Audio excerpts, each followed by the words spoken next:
이 고난주간 저녁 특별 기도에 나오신 여러분을 축복합니다. 우리 옆 사람과 인사합시다. 오늘도 만나서 반갑습니다. 잘 오셨습니다. 은혜 많이 받으세요. 감고사축 감사합니다. 고맙습니다. 사랑합니다. 축복합니다.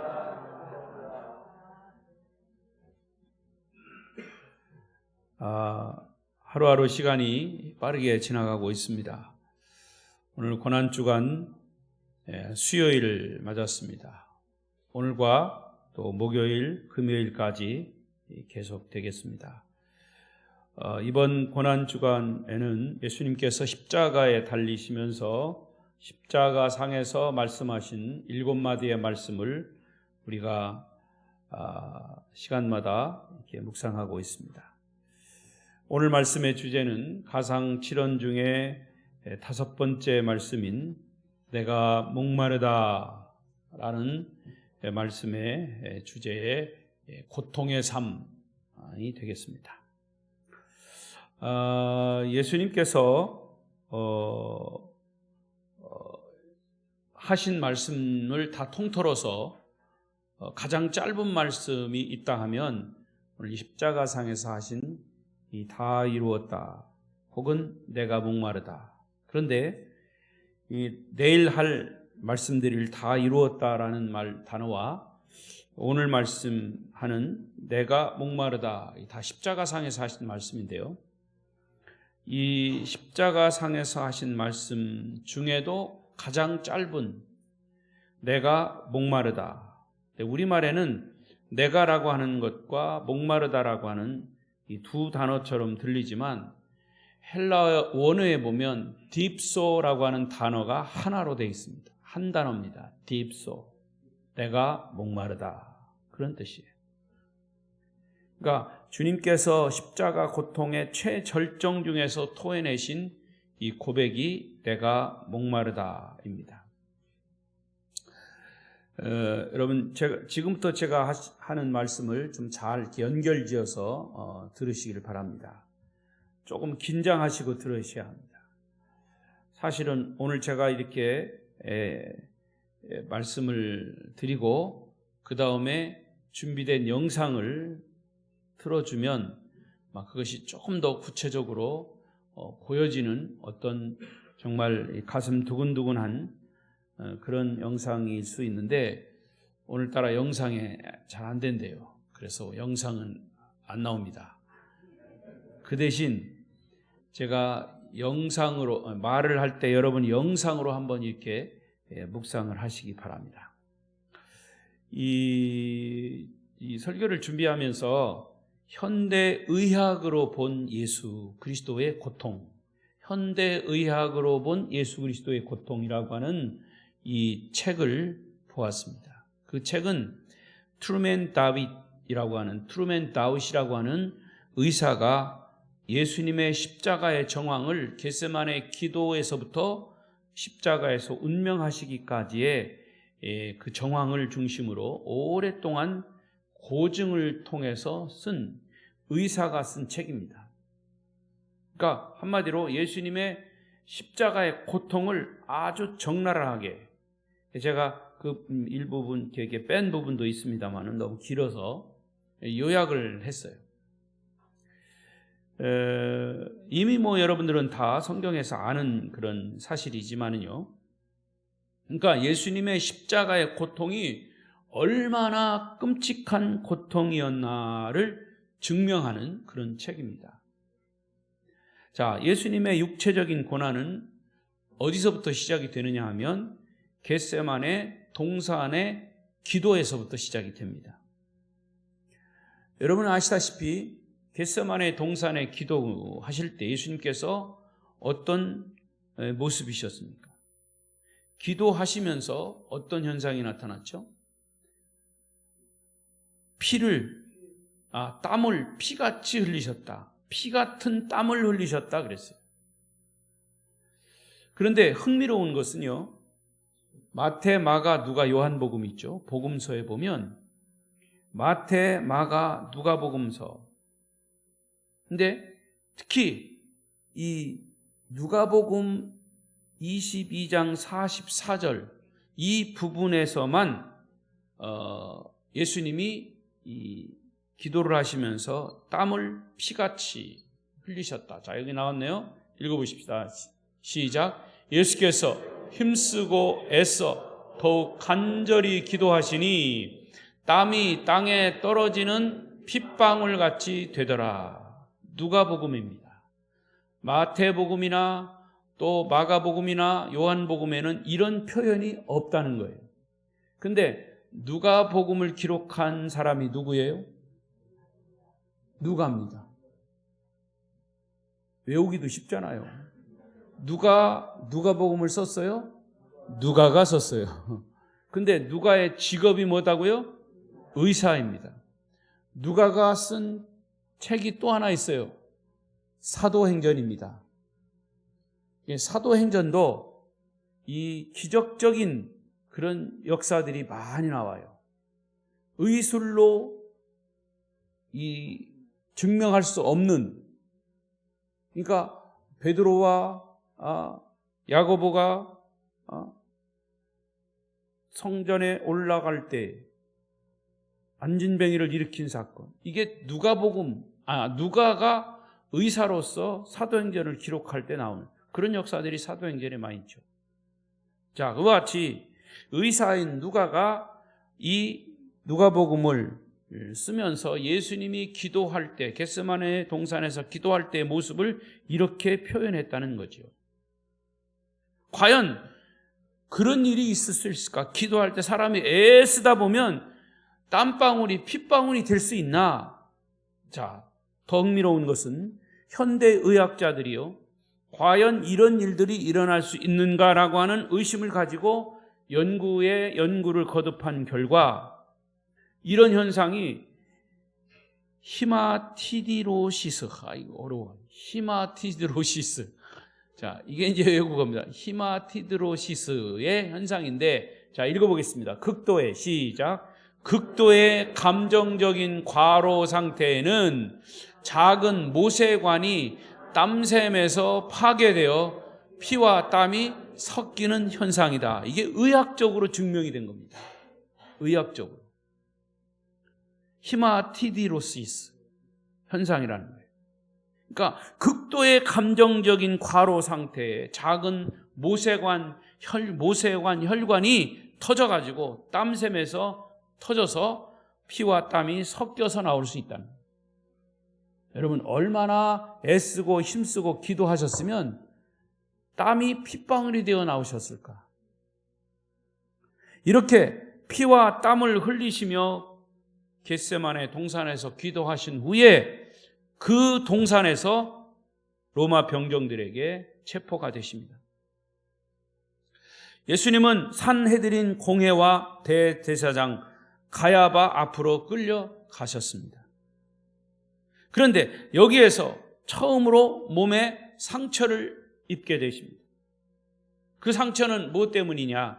대제사장 가야바의 질문에 예수님이 아무런 대답을 하지 않고 잠잠히 침묵하신다고 하는 이유 때문에 뺨을 맞았어요. 아마 이거보다 더 세게 맞았을 거예요. 예? 뺨을 맞았습니다. 그때부터 몸에 멍이 들고 상처가 납니다. 그 성전 경비대원들이 예수님을 조롱하고 비웃고 침뱉고 얼굴을 구타하기 시작합니다. 이런 매를 다 맞으신 주님은 온몸에 멍이 들고 상하고 상처가 나고 탈수까지 한 데다가 그 밤잠을 제대로 주무시지 못해서 지쳐있는 상태가 되셨습니다. 그리고 그 이튿날은 아침부터 예루살렘을 지나 유대 총독 본디오 빌라도 재판을 받기 위해서 본디오 빌라도의 재판정에 있는 안토니오 요세라고 하는 관정으로 끌려가십니다. 빌라도는 자기가 책임을 지지 않기 위해서 예수님을 헤롯에게로 보냅니다. 네가 어떻게 해봐라. 헤롯 총독은 다시 주님을 빌라도에게 또 보냅니다. 그래서 결국 빌라도는 군중들의 예수를 십자가에 못 박으라고 외치는 그 소리에 어쩔 수 없이 바라바를 풀어주고 대신 예수를 십자가에 못 박게 하라는 판결을 내립니다. 그런데 그 판결을 내린 후에 예수에게 채찍질을 시작합니다. 이미 채찍질을 위한 준비가 다 되었습니다. 죄수의 옷이 벗겨지고 두 손은 기둥에 묶였습니다. 로마 군병들이 채찍질을 하는데 유대 법에 따라서 채찍질을 하면 40번에 한 번 감안 39번을 때리게 되어 있습니다. 처음에는 날카로운 회초리로 된 채찍으로 때리다가 나중에는 무거운 가죽으로 된 채찍인데 그 가죽 끝에는 날카로운 쇠 납덩이가 달려 있습니다. 쇠 납덩이만 아니라 거기에 꼭 낚시에 낚시 그 먹이를 꼬는 그런 날카로운 갈고리처럼 생긴 그런 것이 그 가죽 끝에 달려 있어요. 그게 로마 시대의 죄인, 특히 사형수를 채찍질하는 채찍입니다. 예수님의 등에 벗겨진 등에다가 그 채찍을 가하면 나중에는 그 날카로운 그 쇠붙이 납덩어리가 살갗에 베겨서 그것을 떼냅니다. 살갗을 떼내는 거예요. 사정없이 내려칩니다. 그러면 온몸의 피부가 찢어지고 모세관과 혈관에서 피가 솟구쳐 나옵니다. 채찍질과 함께 주님의 상처는 넓고 깊게 파여져 갑니다. 그래서 마지막에는 이 주님의 등과 살과 가죽은 마치 걸레처럼 너덜너덜해지고 등 전체는 알아볼 수 없을 정도로 찢어지고 피로 범벅이 된 살덩이가 되는 겁니다. 그런 처참한 상태에서 주님의 어깨에는 무거운 십자가가 얹혀졌습니다. 이미 사형 선고를 받은 주님은 두 강도와 함께 십자가를 지고 비아 돌로로사라는 표현을 씁니다. 고난의 십자가의 길, 비아 돌로로사, 골고다의 언덕길까지 올라갑니다. 그 길이가 약 600m입니다. 지금도 예루살렘에 가면 그 비아 돌로로사 길이 있습니다. 그래서 가다가 쓰러지고 또 쓰러지고 또 쓰러지고, 그래서 쓰러진 그곳에 작은 이 교회가 세워졌어요. 쓰러지고 쓰러진 곳마다 교회가 세워져 있습니다. 비아 돌로로사, 고난의 십자가의 길. 저는 그래서 오래전에 92년인가 3년에 갔을 때 실제로 우리 성기순례라는 기독교인들 그 단체가 실제로 그런 무거운 십자가는 아니지만 나무로 된 십자가를 지고 올라갑니다. 그래서 제가 이제 우리 부목사 했을 때 우리 교인들과 같이 갔을 때 목사이니까 제가 대표로 줬습니다. 실제로 그렇게 퍼포먼스를 한 거죠. 근데 거기서 이제 그런 것들을 다 준비해 놓습니다. 이제 가운 같은 거를 다 준비해 놓고, 그것도 참 아이러니한 거예요. 돈 받아요. 빌려주고 돈 받더라고. 그걸 해보는 거예요. 얼마나 엄숙한지. 그야말로 주님은 똑바로 서서 걸으실 수가 없습니다. 이미 많은 피를 흘린 충격 때문에 십자가의 무게를 감당할 수 없습니다. 계속 쓰러지고 또 쓰러지십니다. 결국 그 광경을 보려고 구경 나왔던 북아프리카 사람 구레네 시몬이 붙잡혀서 예수님 대신 십자가를 지게 했습니다. 억지로 진 십자가. 아시는 대로 구레네 시몬은 억지로 십자가를 졌지만 후에는 그들도 예수를 복음으로 받아들이고 주님의 사랑, 하나님의 백성이 된 줄로 믿습니다. 결국 낮 12시 십자가에 못 박히신 예수님은 오후 3시까지 이 3시간을 넘게 견디셔야만 했습니다. 어제도 말씀드린 것처럼 이 3시간 동안 갑자기 캄캄한 어두움이 대지를 덮었습니다. 천지에 우레가 치고 땅이 갈라지고 지진이 나고, 그리고 예수님은 십자가상에서 말로 다 형용할 수 없는 아픔과 고통, 관절 마디마디가 떨어져 나가는 듯한 경련, 심장이 터져나가는 아픔, 이 가슴 깊이 그런 고통이 파고들으셨습니다. 이제 거의 모든 것이 끝나가고 있습니다.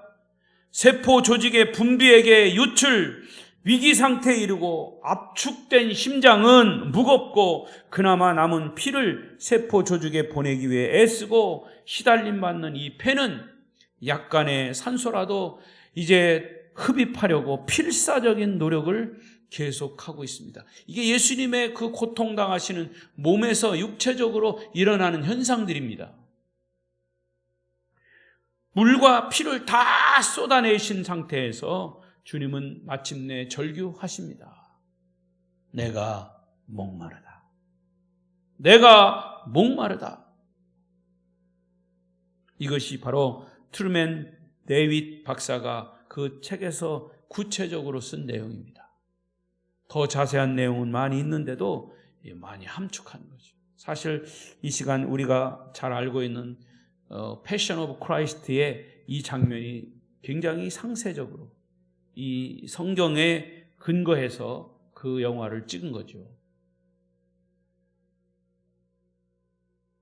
보여드리면 더 매일 보는 거지만, 매년 보는 거지만 우리가 조금 실감이 날 텐데요.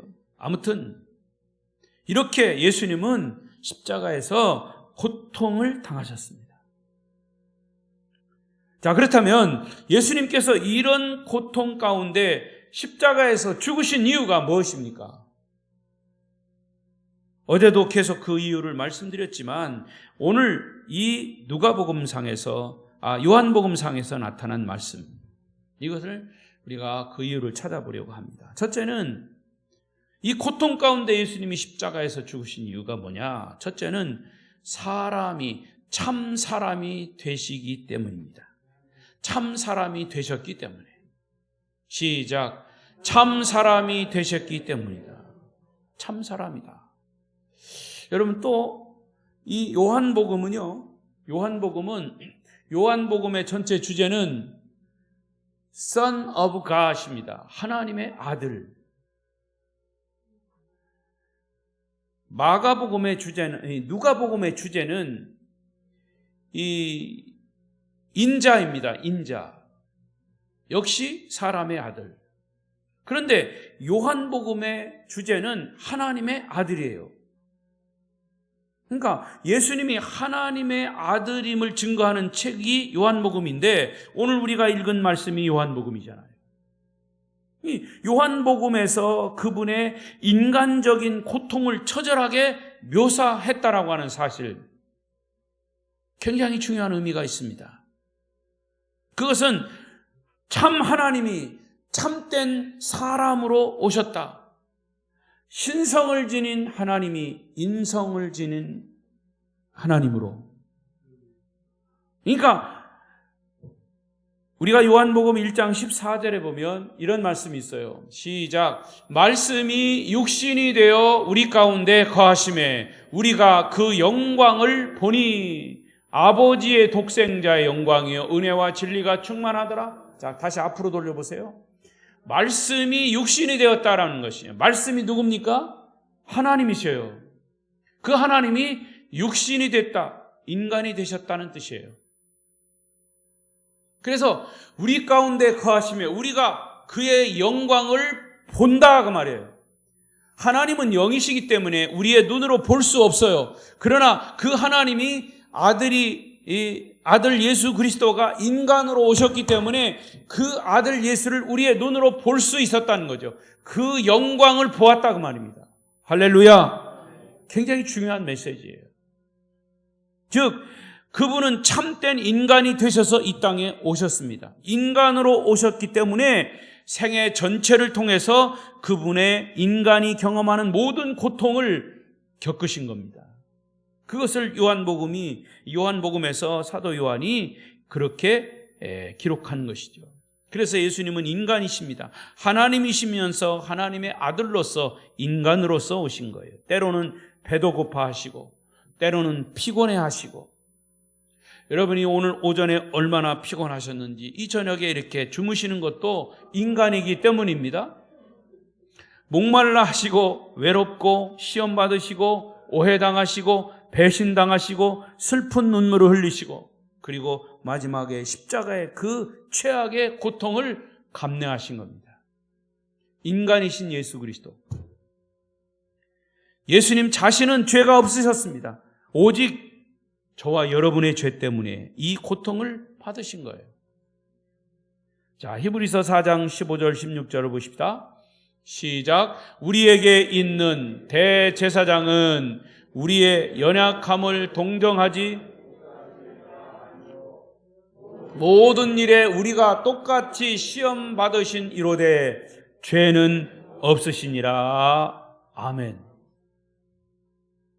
주님은 죄는 없으신데 죄 빼놓고는 우리와 동일한 인간으로서 고통을 받으신 주님의 이 고통, 그래서 주님은 우리가 고통당할 때 우리가 당하는 그 고통을 다 이해하시고 그 고통을 이기지 못해서 정말 고민하고 걱정하는 그 인간의 연약함을 아시기 때문에 주님은 우리에게 말씀하시는 거예요. 뭐라고 말씀하십니까?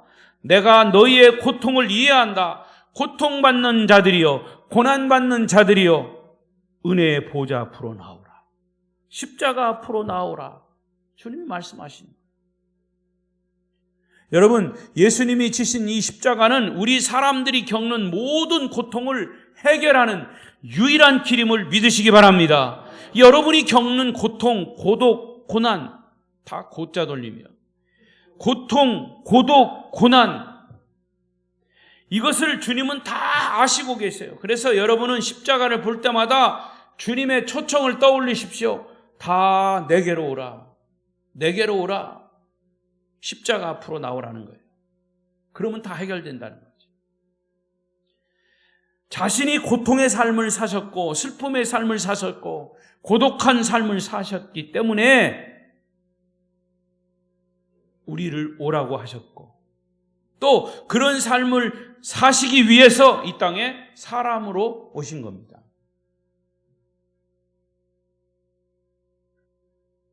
주님의 십자가의 고통은 우리의 고통과 비교할 수 없는 것이지만, 우리가 고통당할 때, 고난당할 때, 고독할 때 주님의 십자가 앞에 설 때 모든 우리의 아픔과 고통이 해결될 줄로 믿습니다. 자, 두 번째, 주님이 고통 가운데 죽으신 이유는 하나님의 계획을 이루기 위해서입니다. 시작. 하나님의 계획을 이루기 위해서. 주님이 고통 가운데 죽으신 것은 하나님의 계획을 이루기 위해서, 하나님의 뜻을 성취하기 위해서. 자, 본문 다시 28절을 보십시다. 시작. 그 후에 예수께서 모든 일이 이미 이루어진 줄 아시고 성경을 응하게 하려 하사 이르시되 내가 목마르다 하시니, 여기 보세요. 성경을 응하게 하려 하사 이르시되 내가 목마르다. 자, 이 말을 뒤집어서 말해보세요. 내가 목마르다 하신 것은 뭘 하기 위해서? 성경을 응하게 하기 위해서. 할렐루야. 구약성경 시편 69편 21절에 보면 메시아에 대한 놀라운 말씀이 나와요. 시작. 그들이 쓸개를 나의 음식물로 주며 목마를 때에는 초를 마시게 하여 싸우니. 시편의 말씀이에요. 자, 이 시편의 말씀과 이 마태복음 예수님의 십자가상에서의 말씀과 이게 딱 맞아 떨어지지 않습니까? 그러니까 이미 시편에서 말씀하신 구약 성경의 말씀을 응답하게 하기 위해서, 이루기 위해서 예수님이 십자가에서 이렇게 목마르다라고 외치셨다는 그런 얘기예요. 자, 이렇게 29절에 주님이 목마르다고 말씀하신 후에 사람들의 반응이 뭐예요? 29절이죠. 시작. 거기 신포도주가 가득히 담긴 그릇이 있는지라 사람들이 신포도주를 적신 해면을 우슬초에 메어 예수의 입에 대니. 시편 69편 21절의 말씀을 정확하게 이루신 부분입니다. 성경은 그런 것들이 많아요. 구약의 말씀을 하나님이 이미 계획을 세워놓으시고 그 계획대로 진행시키신 거예요. 예수 그리스도를 중심으로 진행시키신 거예요. 하나님의 뜻과 계획이 성취되는 구체적인 증거라 그 말입니다. 이 부분도. 여러분, 우리가 어떤 심각한 고통을 받을 때, 또 그 고통에는 분명히 뜻이 있다고 믿는다면 우리는 그 고통을 기꺼이 받아들일 수 있어요. 이해가 될는지 모르겠지만 오래전 얘기지만은 여러분, 군대에 가면요, 젊은 사람이 군대 딱 들어가면, 요즘은 몇 주인지 몰라도 요즘 5주입니까? 훈련이? 6주, 저는 6주 받았어요. 6주 딱 들어가니까 이거는 큰일 났어. 여기서 죽게 생겼어요. 그 당시 생각에 그래요. 야, 이 군대에서 이거 잘못하면 죽겠구나. 이런 훈련 받다가, 이런 매 맞다가 죽겠구나. 그런데도요, 그 기간을 참을 수 있었던 것은 뭐 때문일까요? 6주만 지나면 끝난다. 예. 그런 소망 때문에, 왜? 6주 동안의 모든 훈련의 계획이 딱 세워져 있어요. 그래서 많은 한국의 일반 병사들은 그 6주의 기간, 훈련 기간을 다 거쳐가는 거예요. 그러니까 이미 세워진 계획 안에서, 그래서 그때, 지금도 그런가 모르지만은, 대가리를 땅에 받고 기합을 받아도 국방부 시계는 돌아간다 그랬어요. 왜? 그 시간이 돌아가면 어떻게든 끝나니까. 여러분, 이 말은 바로 그런 말이에요. 우리가 어떤 심각한 고통을 받을 때 그 고통에는 분명한 뜻이 있다고 확실히 믿으면 우리는 그 고통을 견뎌낼 수 있고 이겨낼 수 있는 거예요. 여러분, 기대하십시오. 코로나가 곧 끝납니다. 내 얘기가 아니라 텔레비에서 나오더라고요. 6월, 7월이면 마스크도 벗을 수 있습니다. 이 또한 지나가니. 그러니까 이 고통을 견뎌내는 겁니다. 그 고통 저편 저 건너편에 오늘의 고통이 이루어질 수 있는 소망의 내일이 있다면 우리는 그 고통을 인내하며 온전히 받아들일 수가 있습니다. 이 세상에 근심된 일이 많고 걱정된 일이 많더라도 우리가 천국의 소망이 있다면 이 세상의 고통을 넉넉히 견디고 이길 수 있습니다. 그렇습니다. 그러니까 우리 그리스도인들에게 약속된 삶은 결코 고통이 없는 삶이에요. 예수 믿는다고 해서 다 잘 되는 게 아니에요. 모든 문제가 다 해결되는 거 아니에요. 예수를 믿는다고 모든 고통이 사라진다고 주님이 약속하지 않았어요. 자, 16장, 요한복음 16장 33절. 너무나 잘 아는 말씀이죠. 시작. 이것을 너에게 이르는 것은 너희로 내 안에서 평안을 누리게 하려 함이라. 세상에서는 너희가 환난을 당하나 담대하라. 내가 세상을 이기었노라. 우리가 세상을 살아갈 때 우리도 어떻게 한다? 환난을 당한다. 그러나 담대하라. 왜? 우리가 믿는 예수가 세상을 이겼기 때문에 그 예수님 붙잡고 우리도 같이 이기고 승리할 수 있기 때문입니다. 그래서 우리 그리스도인들은 어떤 고통에서도 좌절하지 않고 끝까지 믿음을 지켜가는 것이죠. 자, 또 보십시다. 로마서 8장 23절. 여러분 잘 아시는 거죠? 로마서 8장 28절. 없습니까? 하나님을 사랑하는 자 곧 그 뜻대로 부르심을 입은 자들에게는 모든 것이 합력하여 어떻게 한다? 선을 이루느니라. 할렐루야. 오늘의 고통은 내일의 하나님의 뜻이 이루어진다는 것을 알고 있으면 우리는 어떤 고통 속에서도 당당히 이길 수 있고 설 수 있는 것이죠. 바로 이것이 예수님의 심정이었을 것이라 믿습니다. 예수님이 받는 이 고통이 인류의 구원을 이루는 이런 성취의 삶이셨다면, 고통의 삶이셨다면 주님은 이 고통을 감내할 수 있었던 것이죠. 감히 주님의 십자가의 고통을 한편의 시와 비교할 수는 없지만 저는 이런 생각이 떠올랐어요. 말씀을 준비하면서. 여러분 잘 아시는 서정주 시인의 국화 옆에서 잘 아시죠? 한 송이 국화꽃을 피우기 위해 봄부터 서쪽 새는 그렇게 울었나 보다. 한 송이 국화꽃을 피우기 위해 천둥은 먹구름 속에서 또 그렇게 울었나 보다. 그립고 아쉬움에 가슴 조이던 먼 젊음의 뒤안길에서 이제는 돌아와 거울 앞에 선 내 누님같이 생긴 꽃이요. 노란 데 꽃잎이 피려고 간밤에 무서리가 저리 내리고 내게는 잠이 오지 않았나 보다. 한 송이 국화꽃을 피우기 위해서. 오랜 방황과 고통을 통해서 지난 날을 반성하고 거울 앞에 선 누님으로 표현했습니다. 한 송이 국화꽃이. 강인한 생명력을 가진 인격체가 만들어지는 과정을 상징적으로 표현한 시죠.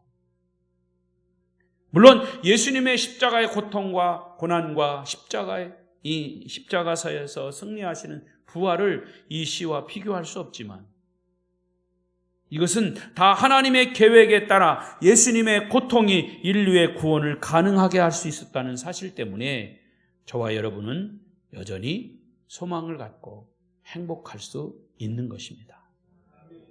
마지막 세 번째로 주님이 고통 가운데 죽으신 이유는 읽어보십시다. 시작. 우리가 목마르지 않는 삶을 살게 하기 위해서. 할렐루야. 한 번 더. 우리가 목마르지 않는 삶을 살게 하기 위해서 주님이 고통 가운데 죽으신 겁니다.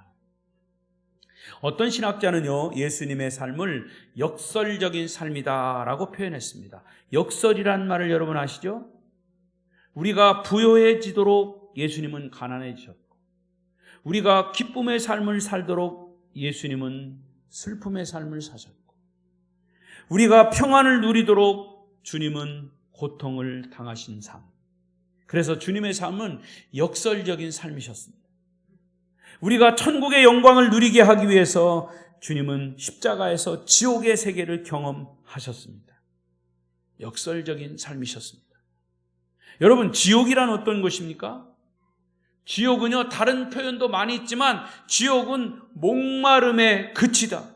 목마름의 극치. 시작. 목이 말라요. 예, 지옥이 다른 데가 지옥 아니에요. 여러분, 물을 먹고 싶을 때 물을 못 마셔보세요. 그게 지옥입니다.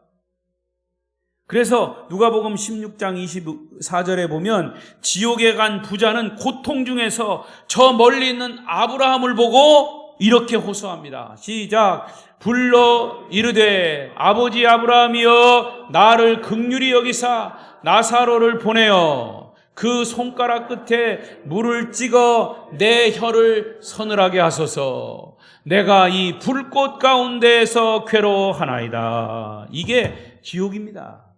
목마름의 극치, 이 목마름의 고통, 한 방울의 물을 호소하지만 그 한 방울 물조차 먹을 수 없는 곳이 지옥입니다. 주님은 지금 십자가에서 그 지옥을 경험하고 계신 거예요. 왜? 우리를 천국 백성 삼기 위해서. 저와 여러분이 이런 지옥에 가지 않게 하기 위해서 지옥을 경험하는 역설적인 삶을 주님이 사셨다는 거죠.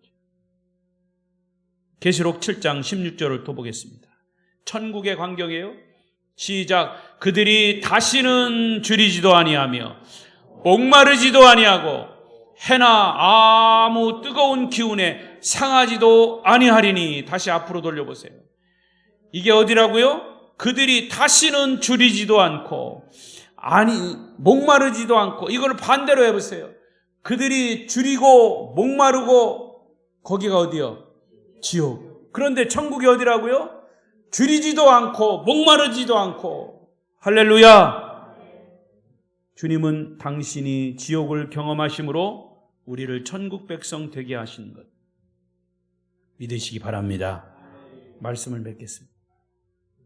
요한복음 4장에 보면 목말랐던 여인의 이야기가 나옵니다. 남편을 5명씩이나 바꿔가며 살았지만 그 여인은 여전히 목마르고 또 고통스러운 삶을 살았어요. 그 여인이 추구한 어떤 삶의 방법도 그의 궁극적인 목마름을 해결할 수 없었습니다. 그 여인을 보신 주님은 앞에 있는 우물물을 가르치면서 말씀하십니다. 이 물을 먹는 자마다 다시 목마르려니와. 재물의 물을 마시지만 목이 마릅니다. 쾌락의 물을 마셔보지만 목이 마릅니다. 야망의 물을 마셔보지만 목이 마릅니다. 출세의 물을 마시지만 목이 마릅니다. 이 여인의 목마름은 해결되지 않습니다. 그래서 주님은 그 여인에게 말씀하십니다. 여기 있네요. 4장 13절 시작. 예수께서 대답하여 이르시되 이 물을 다시는 마시는 자마다 다시 목마르려니와. 그 다음에 내가 주는 물을 마시는 자는 영원히 목마르지 아니하리니 내가 주는 물은 그 속에서 영생하도록 솟아나는 샘물이 되리라. 할렐루야. 여러분, 우리가 추구하는 모든 삶의 선택에도 불구하고 여전히 목마르고 또 괴롭고 또 고통스럽고 또 힘이 듭니다. 이렇게 목마름, 이런 갈증, 이거를 어떻게 해결할 수 있겠습니까? 다른 길도 없고 다른 방법도 없습니다. 인생의 목마름을 해결할 수 있는 것, 그것은 주님의 십자가 앞에 나와야 합니다. 내가 목마르지 않게 하기 위해서 예수님은 목마른 고통을 친히 경험하셨고 지옥의 목마름을 경험하셨고, 그래서 주님 앞에 우리의 목마름을 내어 놓으시고 주님은 그 내 목마름을 다 알고 계시고 해결해 주실 줄로 믿습니다. 여러분은 영생의 주인이신 이제 주님을 더 인격적으로 만나심으로 말미암아 그야말로 영생수를 마시고 영원한 생명 천국의 백성으로 그 주인공으로 살아가시기를 축원합니다. 축원합니다. 기도하겠습니다. 이 시간 한 번 더 뒤에 불을 끄세요. 뒤에 불을 끄시고 우리가 통성으로 한번 기도하겠습니다.